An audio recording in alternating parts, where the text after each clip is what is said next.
ناظرین، اسرائیل نے شمالی غزہ میں تباہی کے بعد اب جنوبی غزہ پر حملے تیز کر دیے ہیں۔ فرانس 24 کی ایک رپورٹ کے مطابق اسرائیل کی فوج اب جنوبی غزہ میں حماس کے ٹھکانوں کو نشانہ بنانے کی بھرپور تیاری کر چکی ہے۔ اتوار سے جنوبی غزہ میں حماس کے ٹھکانوں کو نشانہ بنایا جا رہا ہے۔ غزہ کے اس حصے میں خان یونس کا معروف قصبہ بھی ہے۔ کئی ہفتوں تک غزہ سٹی کے ارد گرد لڑائی کے بعد اب خان یونس اور اس کے متصل علاقوں کو جو حماس کا گڑھ سمجھے جاتے ہیں نشانہ بنایا جائے گا۔ پناہ گزین کیمپ سے شہر میں تبدیل ہونے والا قصبہ خان یونس حماس کے لیڈر یحییٰ سنور کی بجائے جائے پیدائش ہے۔ اسرائیلی حکومتوں نے 7 اکتوبر کے حملوں کا ذمہ دار قرار دیتی ہے۔ 7 اکتوبر کے حملوں کے جواب میں اسرائیل نے حماس کو کچل دینے کا اعلان کیا اور غزہ پر زمینی، فضائی اور بحری حملے شروع کیے۔ دوسری طرف غیر متحرک شہریوں بالخصوص خواتین اور بچوں کو نشانہ بنانے پر اسرائیل کو دنیا بھر میں شدید تنقید کا سامنا ہے۔ اسرائیل کا کہنا ہے کہ وہ اس بات کو یقینی بنانا چاہتا ہے کہ اس کی سرزمین پر آئندہ حملے نہ ہوں، چاہے اس میں بچے ہی کیوں نہ مریں۔ غزہ کی آبادی 24 لاکھ ہے۔ اقوام متحدہ کا کہنا ہے کہ غزہ کے 80% مشین میں لڑائی کے باعث بے گھر ہو چکے ہیں۔ بہت سے نے تو جنوبی غزہ کی نسبتاً محفوظ علاقوں میں پناہ لی تھی، مگر اب ان کی زندگی بھی خطرے میں ہے۔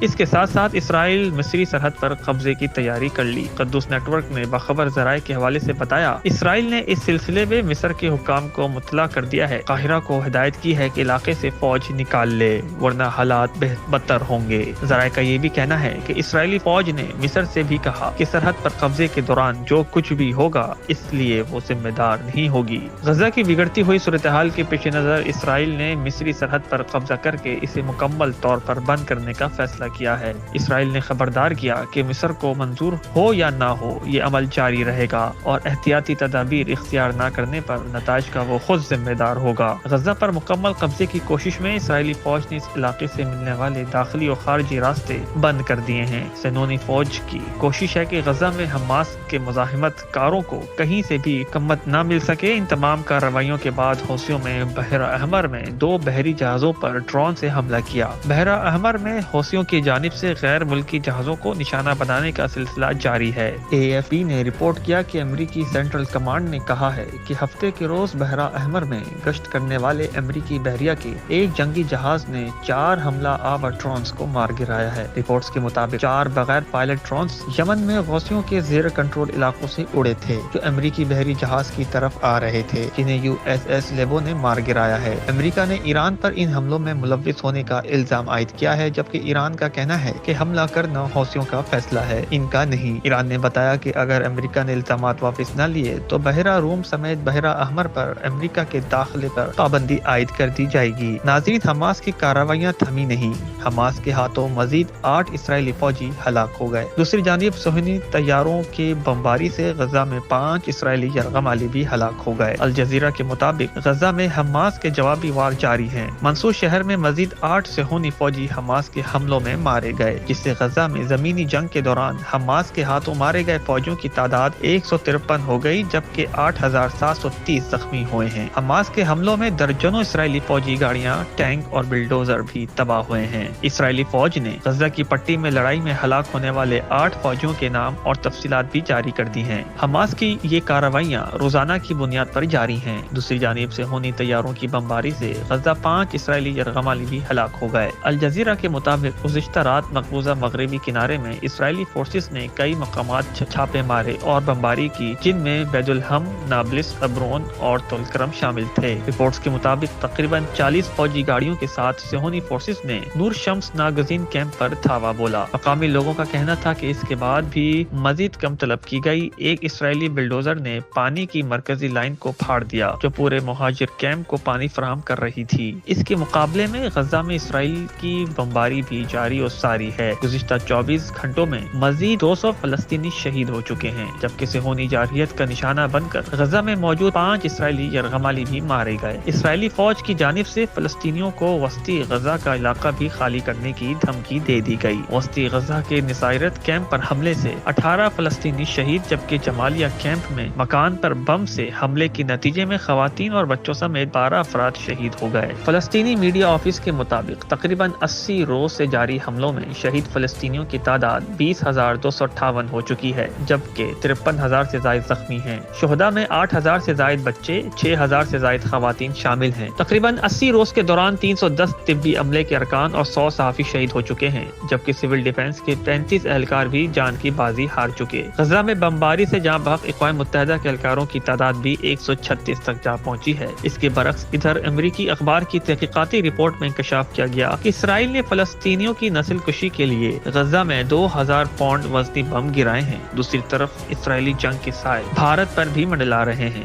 بھارت کے مغربی ساحلی علاقے میں اسرائیل سے تعلق رکھنے والے تجارتی بحری جہاز پر ڈرون حملہ ہوا۔ غیر ملکی خبر ایجنسی کے مطابق اسرائیل سے تعلق رکھنے والے بحری جہاز پر ڈرون حملہ بھارتی گجرات کے ساحلی علاقے میں ہوا۔ برطانوی میڈیٹائن کمپنی کے مطابق ڈرون حملے کے نتیجے میں جہاز میں آگ لگ گئی تھی، جو کہ بجھا دی گئی۔ برطانوی میڈیٹائن کمپنی کا کہنا ہے کہ جہاز کا عملہ محفوظ ہے۔ کیمیکل مصنوعات سے بھرے جہاز پر افریقی ملک لائبیریا کا جھنڈا لگا تھا۔ خبر ایجنسی کے مطابق بھارتی بحریہ نے جہاز سے مدد کی درخواست پر جواب دینے کی تصدیق کی ہے۔ بھارتی حکام کا دعویٰ ہے کہ جہاز سعودی عرب سے خام تیل لے کر بھارتی بندرگاہ جا رہا تھا۔ جہاز کے عملے میں 20 بھارتی بھی شامل تھے۔ بھارتی حکام کے مطابق حملے میں کسی قسم کا جانی نقصان نہیں ہوا۔ یہ حملہ بھارتی ریاست گجرات کے ساحلی شہر وراول سے 200 کلومیٹر دور جنوب مغرب میں ہوا۔ حملے میں جہاز کا کچھ حصہ متاثر ہوا اور جہاز پر پانی بھی آ گیا۔ برطانوی میری ٹائم کمپنی کے مطابق حالیہ غزہ جنگ شروع ہونے کے بعد بحیرہ احمر سے دور کسی بحری جہاز کو نشانہ بنانے کا یہ پہلا واقعہ ہے۔ بحری جہاز پر حملے کی ذمہ داری فی الوقت کسی نے قبول نہیں کی، تاہم خیال رہے کہ یمن کے حوثی گروپ میں اس سے قبل بحیرہ احمر میں اسرائیل سے تعلق رکھنے والے کئی بحری جہازوں کو نشانہ بنایا اور کچھ کو اغوا بھی کیا۔ گزشتہ دنوں حوثی گروپ نے دھمکی دی تھی اگر غزہ میں مطلوبہ امداد نہ پہنچی تو بحیرہ احمر میں اسرائیلی جانے والے تمام جہازوں کو نشانہ بنائیں گے۔ اسی گروپ کا کہنا تھا کہ یہ نہیں دیکھا جائے گا کہ جہاز کس ملک یا قوم کا ہے، اسرائیل جانے والا ہر جہاز ہمارا ہدف ہوگا۔ دیگر ممالک بھی جنگ کی طرف جا رہے ہیں۔ دنیا بھر میں الیکشنز کا سیزن چل رہا ہے۔ دنیا کی تقریباً آدھی آبادی ووٹ ڈالے گی، اس لیے ہر جگہ جنگوں کا نہ ختم ہونے والا سلسلہ شروع ہو چکا ہے۔ اب سے کچھ دیر قبل ترکیہ کی وزارت دفاع نے 2 دنوں میں 12 فوجیوں کی ہلاکت کے بعد ایک بیان میں کہا کہ اس نے شام اور عراق کے شمال میں دہشت گردوں کے اہداف کے خلاف فضائی کارروائیاں شروع کی ہیں۔ فرانسیسی خبر رساں ایجنسی AFP کے مطابق زراعت وزارت دفاع نے اپنی ویب سائٹ پر جاری ایک پریس ریلیز میں بتایا کہ رات 10 بجے کی گئی اس کارروائی کے دوران 92 اہداف و شمول غاروں، بنکروں، پناہ گاہوں، تیل کی تنصیبات اور گوداموں کو تباہ کر دیا گیا۔ شمالی عراق میں ترک اڈوں پر 2 الگ الگ حملوں میں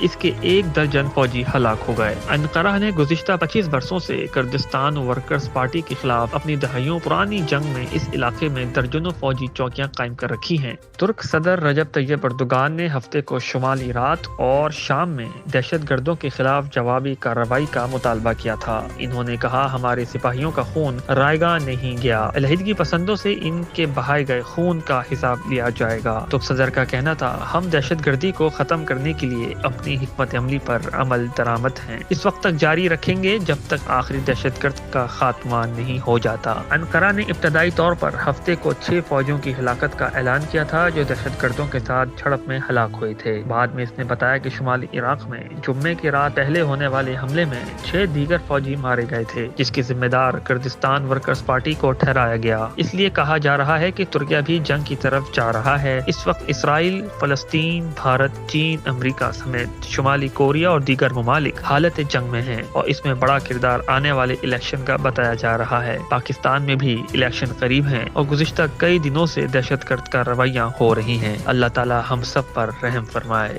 آمین۔